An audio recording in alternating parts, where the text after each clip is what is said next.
Hey guys, in today's video, I'm going to go over the two different methods of how you can run your backing tracks live. I'm going to show you how you set both of them up, and I'm also going to go over the pros and cons of each so you can decide which works best for your setup. First option is where you have the backing tracks all as one single file and you use a splitter cable. So you'll export the backing tracks all panned to one side, and then you'll export the click and the cues all panned to the other side and use a splitter cable, and it's all one file. If that doesn't make sense, you're in the right place, and I'm going to explain it more. The other option is multi-tracking, where you have a separate output for every instrument. So if you have drums, bass, keys, backing vocals, strings, etc., all on their own separate outputs, and they all have their own dedicated channel for mixing, whether it's your in-ears or in front of house. So I'm going to go over both of those and see which one is right for you. Also, FYI, this is not a video about how to create those backing tracks. This video is about I have my tracks ready and I want to figure out how I want to do these live and see which one is better. If you do not have your tracks created already,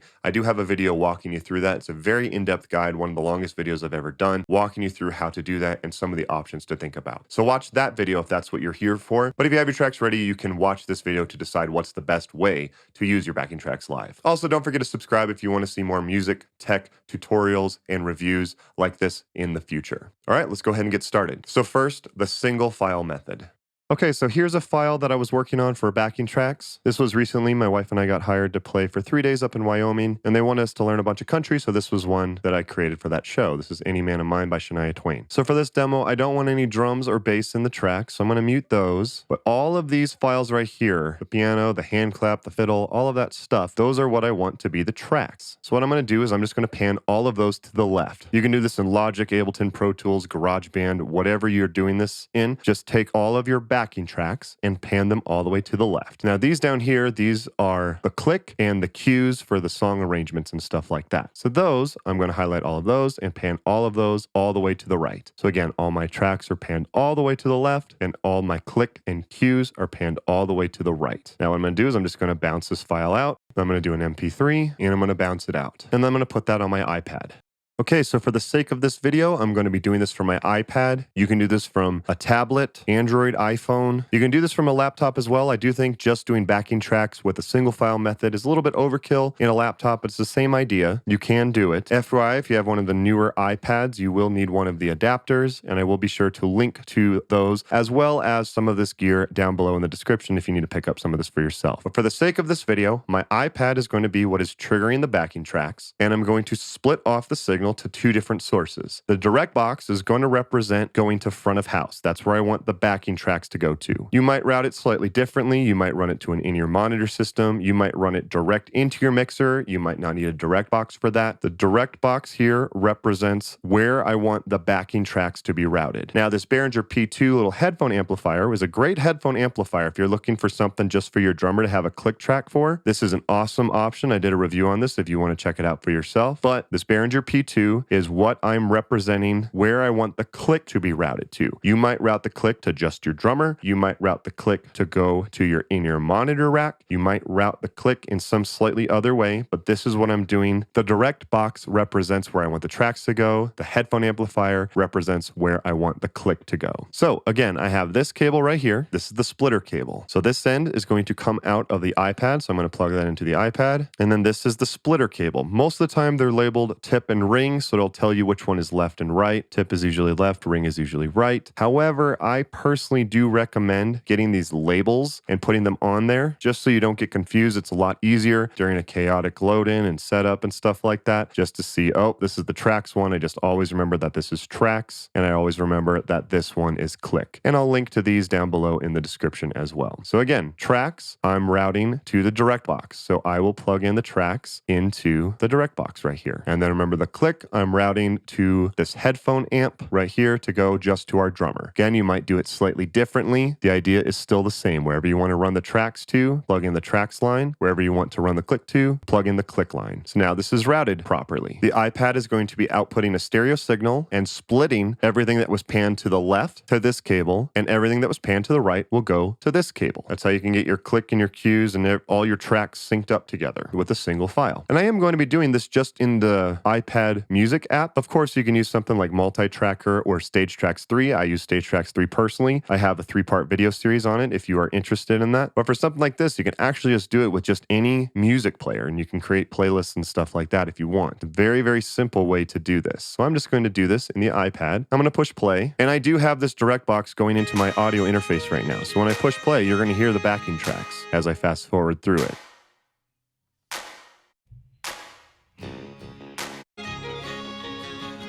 And then just to show you, so you can hear just the backing tracks, you don't hear the click at all, because that's going to be going to front of house. You obviously don't want front of house to hear the click. And then just to show you, I'm going to unplug the tracks, and I'm going to plug in the click line here and just run that into my audio interface so you can hear that this verse 2, ready, sing cable indeed only has the click. And then I'm going to unplug that and plug the tracks back in so you can hear that indeed that these are only getting the correct audio signal that they need. It splits out of the iPad, track goes to this cable, click goes to this cable. So I hear this question all the time. Does that mean I'm going to hear the tracks in, my left ear or the click and the cues just in my right ear? No. So what happens is this is coming out as a stereo file, and it's splitting off into 2 mono files. So this is the left, and then this one is the right. So if you plug these into an input that is expecting a stereo signal, then yes, this will only be on the right, and this will only be on the left. However, if you plug these into a mono input, you will hear them both in the left and the right. So if for some reason you are only hearing it in one side, that means that you're in your monitors or your headphone amp or your mixer or somewhere is set to receive a stereo signal. Most, you have to go in and configure that. Most of the time, they're just by default set to be a mono signal. So you should not have that problem. If you do have that problem, you have to check to see how to create it mono. Set it to mono and you will hear it in both ears. Okay, now for the multi-track setup.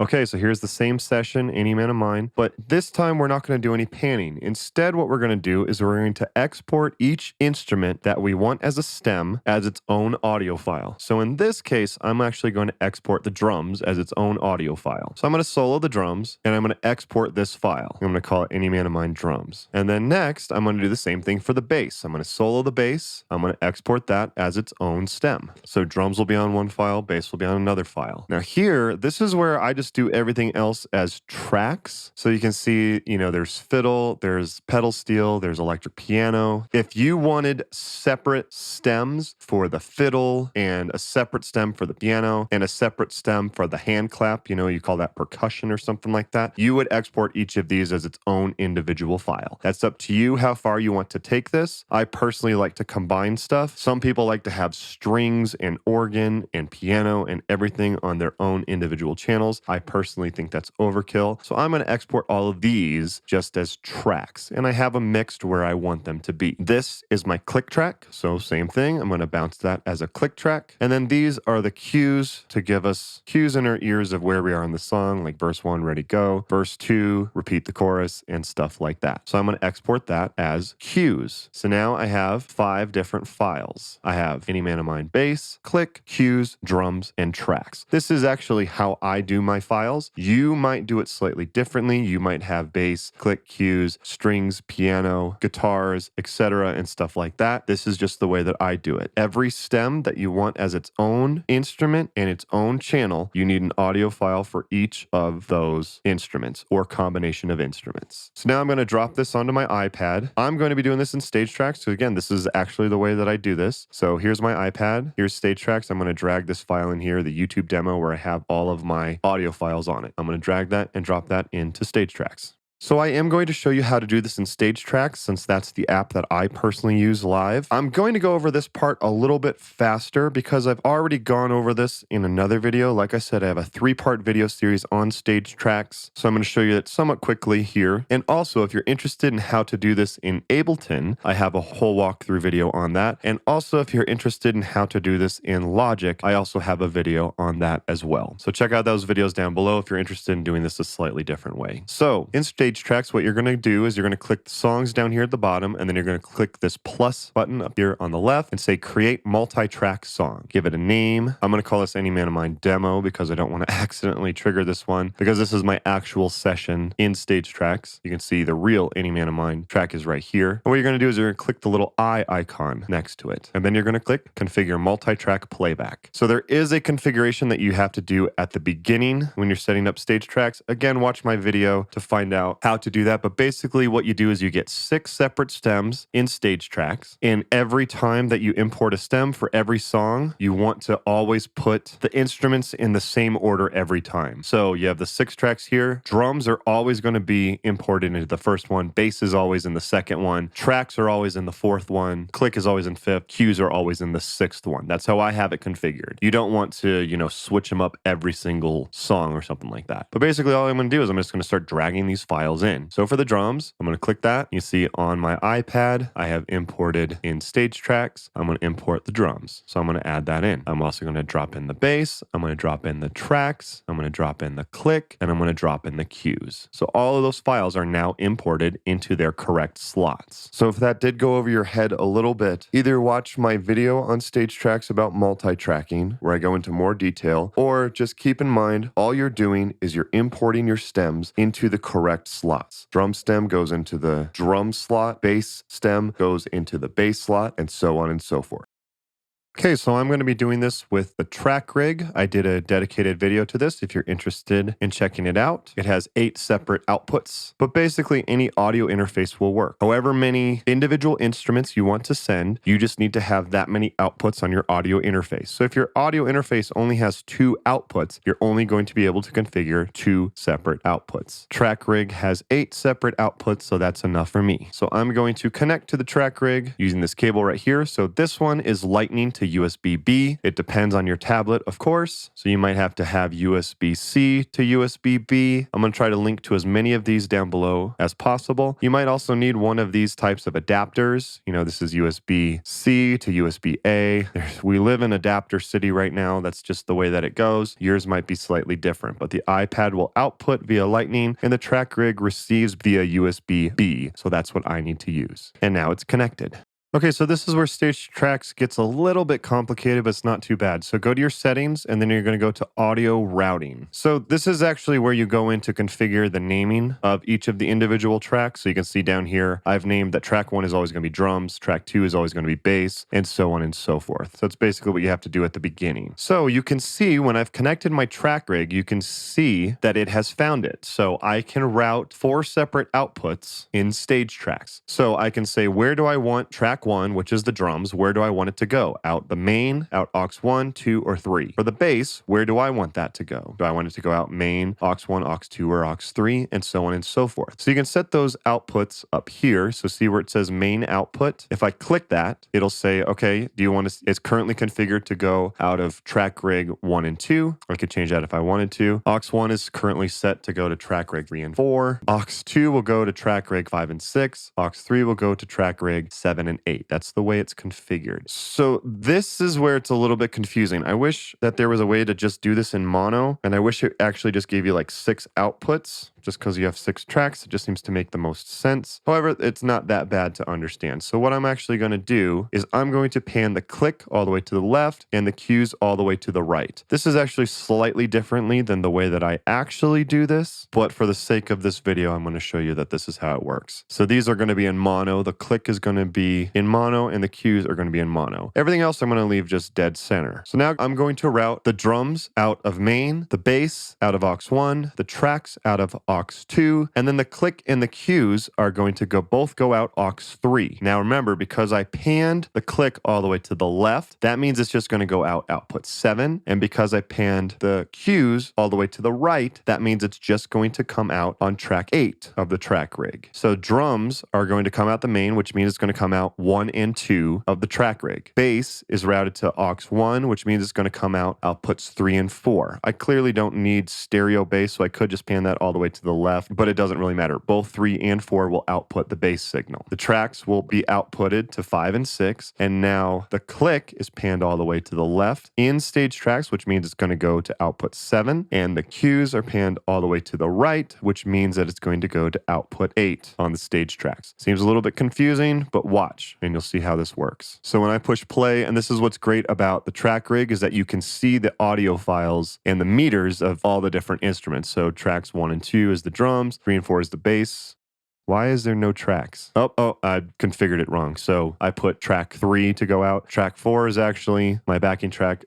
You'll run into these issues. I'm just going to leave this in here because you'll see that you'll mess up the routing at some point. That's just part of the headache of doing this stuff. And now you can see that the tracks are coming out 5 and 6. And then the click is just coming out 7 and the cues are coming out 8. And I'm going to demo this by just plugging in the XLR and going into my audio interface so you guys can truly hear that this actually does work. So when I plug into input 8, you'll hear just the cues. When I plug in input 7, you'll hear just the click and stuff like that. I'll be sure to put cues on the screen so you know which inputs I'm plugging into. But check it out. Any Man of Mine, guitar intro go, band in, ready, go.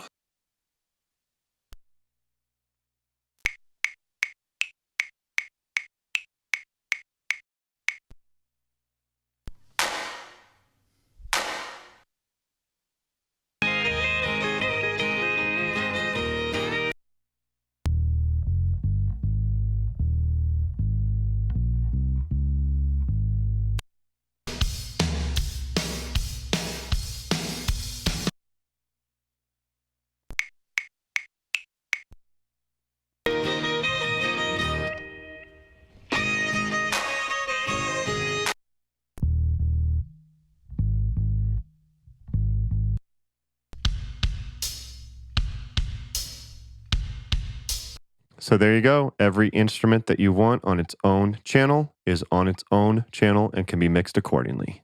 Okay, really quick before I get to the pros and cons of each, MP3 or WAV files or, lossless audio files. I personally recommend doing high-end MP3 files. There is a video that Rick Beato did where he actually sat down with an audio engineer who knows this stuff. That's basically her job. And they did a test of, can you hear the difference between a low quality MP3, high quality MP3, and a lossless WAV file? Between the low end MP3, you definitely could hear a difference. But even this professional got it right less than half the time. I'd have to watch it again. It was about half the time they were able to guess which one was the high-end MP3 and which one was the lossless file. WAV files are so big, using 320 MP3 files are definitely the way to go, in my opinion, because it will save on space. If you do a WAV file for every track and every stem, you're going to run out of room really quickly. So I personally do recommend high-end MP3s. That's my 2 cents on it. Okay, so for pros and cons. The pros of using a single file method is that it's much easier to set up.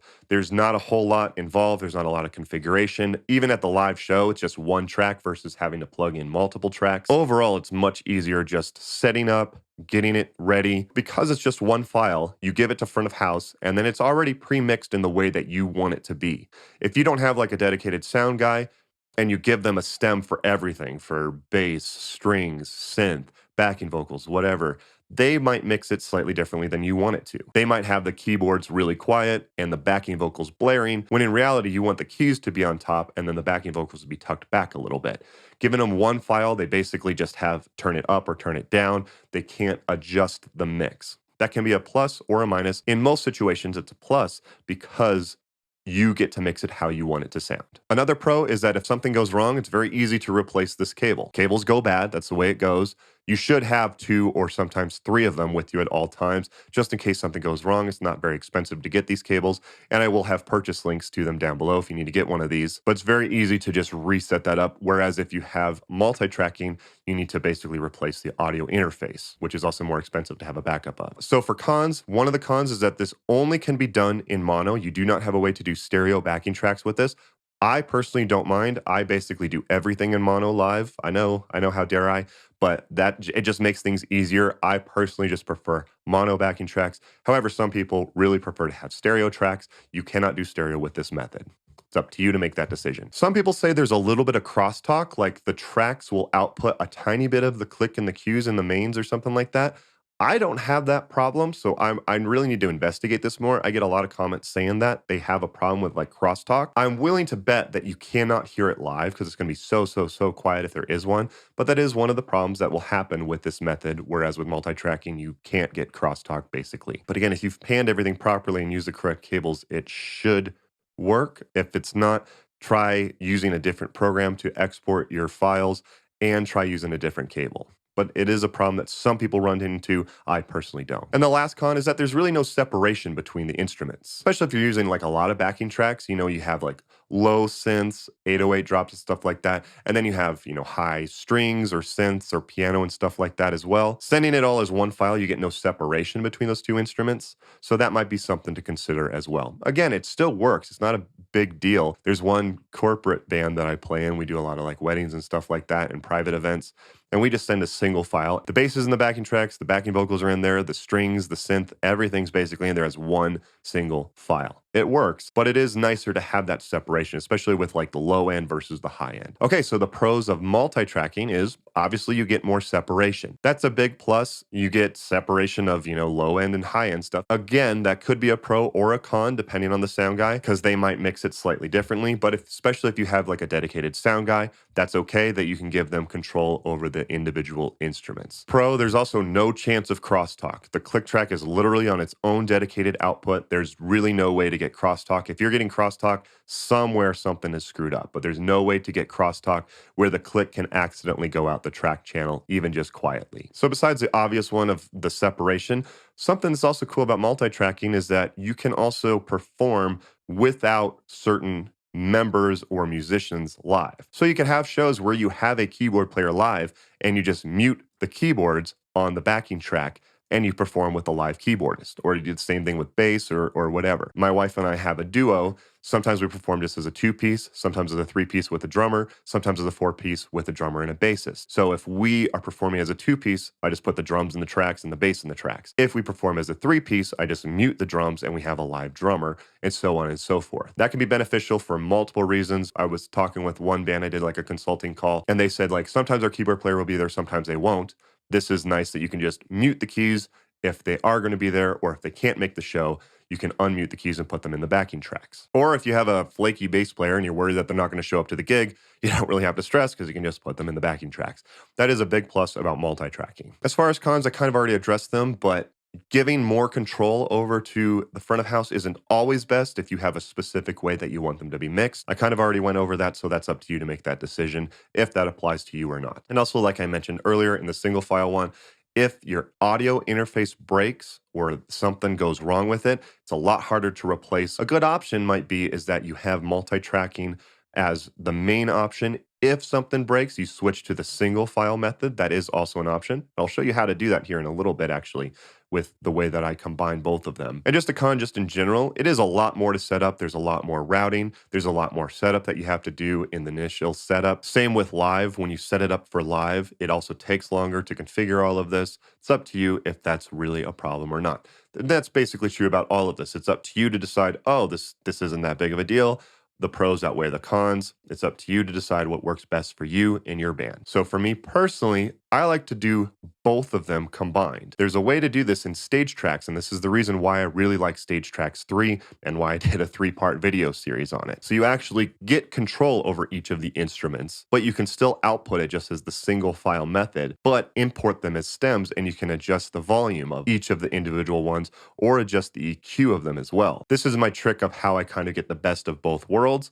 And here's how you set that up. Okay, so here's how it's set up. It's still just the same way as the single file audio track. Still with the splitter cable, tracks are going into the direct box and click is going wherever, just like we did at the beginning. But you can see here that when nothing is plugged into Stage Traxx, it says that they're all going out the speaker output. As soon as I plug in up here at the top, it switches to headphone out. That's what I want. I want the audio to be routed to the headphone output. Now, it doesn't actually matter which one goes to main, aux 1, aux 2, aux 3, because with the headphone out, I literally just get the headphone out. So that truly doesn't matter. But what you want to do is you want to go back to your configurations, multi-track playback, and you want to pan all of your tracks within stage tracks. Pan your drums to the left, pan your bass to the left, pan your tracks to the left, and then pan the click and the cues all the way to the right. So again, just like when you normally would do this for a single file multi-track, you would export all of these as stems, import them into stage tracks 3, and then do the panning in stage tracks 3. So what's the value of doing that? Well, watch. Now, when I start the song, by the way, the screen's blank because normally there's a PDF or a lyrics here. I just haven't put them in. Normally lyrics go here. And now when I push play and you're listening to the tracks, again, remember, we're just listening to the tracks. Tracks are what's plugged in here. But you can push this button up here and it brings up the multi-track setup and you can start editing the levels of each of them. So let's say I mix the drums too loud. Turn the drums down.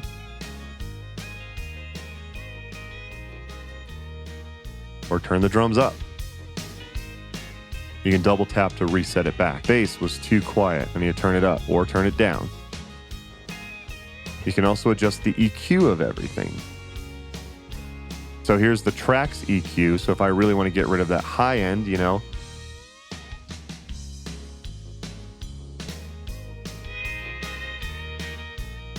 so this is the best of both worlds. It's still coming out as a single file output. However, I'm able to adjust each of the individual stems within stage tracks. So again, if I mix something too loud or too quiet, I can adjust it and I can adjust the EQ here. So it's the best of both worlds. You get the multi-tracking control with the simplicity of just having a single output for your tracks and your click and your cues. Kind of the best of both worlds. Pretty cool. So that can be super helpful because if I mixed, you know, the bass too quiet or something like that, I have a way to adjust that. I remember we did Baby Got Back and I think it was Let Her Cry by Hootie and the Blowfish. The bass for Baby Got Back was way too quiet and the Hootie and the Blowfish bass was blaring loud. Obviously, that's not how both of those tracks are supposed to sound, so it was very easy to adjust those. And then Stage Track saves that. So that's what's really cool about that method. So you can still output them as a single file, but you can get control over the EQ as well as with the volume of each of the individual stems. That's a very cool way to do it. So as far as now, so when I perform live with my original music, that's all done in Ableton. My original show is super complicated. There's dialogue, there's lights that sync up, there's video that syncs up. I do live looping, that's all done in Ableton. It's a super complicated show. So that one, obviously I'm gonna do multi-track outputs because I need Ableton. It's way more complicated with that live show. I'll post links down below if you want to check it out. For my 90s cover band and my band with my wife, where I create all of the backing tracks, with the one with my wife, we actually just output just everything to one channel right now using the method I just talked about earlier. However, with my 90s cover band, we have switched to doing multi-track outputs. Something that's cool about multi-track outputs is that I can run the output from stage tracks into my Behringer